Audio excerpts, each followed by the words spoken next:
జీవితంలో గొప్పవాడివి కావాలంటే కలలు కనే ధైర్యం ఉండాలి. ఆ కలల కోసం కష్టపడే దమ్ము ఉండాలి. ఎప్పుడు కింద పడిపోవడం గొప్ప కాదు, పడిపోయినప్పుడల్లా మళ్ళీ పైకి లేవడమే గొప్ప. విలువైనది ఎప్పుడూ ఆ విలువ తెలిసిన వారికే దొరుకుతుంది, అది వస్తువైనా బంధమైనా.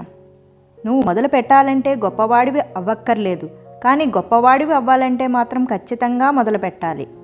కోర్కులు లేని జీవితాన్ని నువ్వు కోరుకుంటే చింతలేని జీవితం నీ సొంతమవుతుంది. జీవితంలో ఉన్నత స్థాయికి ఎదిగే వరకు చెవులను మూసుకో, ఎదిగిన తర్వాత నోటిని మూసుకో. కోపం తెచ్చుకునే హక్కు ఎవరికైనా ఉండవచ్చు, కానీ ఆ కోపంతో క్రూరంగా ప్రవర్తించే హక్కు మాత్రం ఎవరికీ లేదు. అబద్ధం అప్పులాంటిది. అవసరానికి ఒకసారి అబద్ధం ఆడితే ఇంకా దానికి వడ్డీ కట్టినట్లు మరికొన్ని అబద్ధాలు ఆడక తప్పదు. జీవితంలో అబద్ధాలు చెప్పేవారిని క్షమించు, కానీ అబద్ధం చెప్పి ఇదే నిజమని నమ్మించే వారిని జీవితంలో క్షమించవద్దు. నమ్మిన వాళ్ళే మోసం చేస్తే కుమిలిపోకు.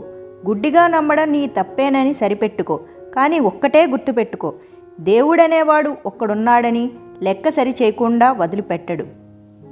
ఒక క్షణం సహనం కొండంత ప్రమాదాన్ని దూరం చేస్తే ఒక క్షణం అసహనం మొత్తం జీవితాన్ని నాశనం చేస్తుంది. నీ వెనకేముంది ముందేముంది అనేది నీకు అనవసరం, నీలో ఏముంది అనేదే ముఖ్యం. ముందు దాన్ని గుర్తించు. ఏ పరిస్థితుల్లో ఉన్నా నీ కర్తవ్యం నీకు గుర్తుంటే జరగవలసిన పనులు అవే జరుగుతాయి. రోజుకు ఒక్కసారైనా మీతో మీరు మాట్లాడుకోండి, లేకపోతే ఒక అద్భుతమైన వ్యక్తితో మాట్లాడే అవకాశాన్ని కోల్పోతారు. ఉత్సాహంతో శ్రమించడం, అలసటను ఆనందంగా అనుభవించడం, ఇది విజయాన్ని కాంక్షించే వారి ప్రాథమిక లక్షణాలు. విజయం కలిగిందని విర్రవేగకు, అపజయం కలిగిందని నిరాశపడకు. విజయమే అంతం కాదు, అపజయం తుదిమెట్టు కాదు. మిమ్మల్ని బలవంతులుగా చేసే ప్రతి ఆశయాన్ని స్వీకరించండి, బలహీనపరిచే ప్రతి ఆలోచనను తిరస్కరించండి. ప్రతి ఆనందం తర్వాత దుఃఖం వస్తుంది, వాటి మధ్య అంతరం ఎక్కువ లేదంటే తక్కువ ఉండవచ్చు. వ్యక్తి ఎంత ఉన్నతుడైతే అంత వేగంగా సుఖదుఖాలు ఒకదాని మరొకటి అనుసరిస్తాయి. జీవితంలో ధనం కోల్పోతే కొంత కోల్పోయినట్టు, కానీ వ్యక్తిత్వం కోల్పోతే సర్వస్వం కోల్పోయినట్టే. లక్ష్యంపై ఉన్నంత శ్రద్ధ ఆసక్తుల్ని లక్ష్య సాధనలో సైతం చూపించాలి. విజయ రహస్యం అంటే ఇదే. భోగ విలాసాలు కోరుకునే స్త్రీలు, అలాగే డబ్బు లేని స్త్రీలు ఎప్పుడూ జీవితంలో మనశ్శాంతిగా సుఖంగా ఉండలేరు. ఒక మనిషి పుట్టినప్పుడు ఏమీ తీసుకురాలేదు, తిరిగి వెళ్ళేటప్పుడు ఏమీ తీసుకుని పోలేడు. వాడు సంపాదించినదంతా ధనం ఎక్కడికి పోతుందో, వాడు ఎక్కడికి పోతున్నాడో వాడికే తెలియదు.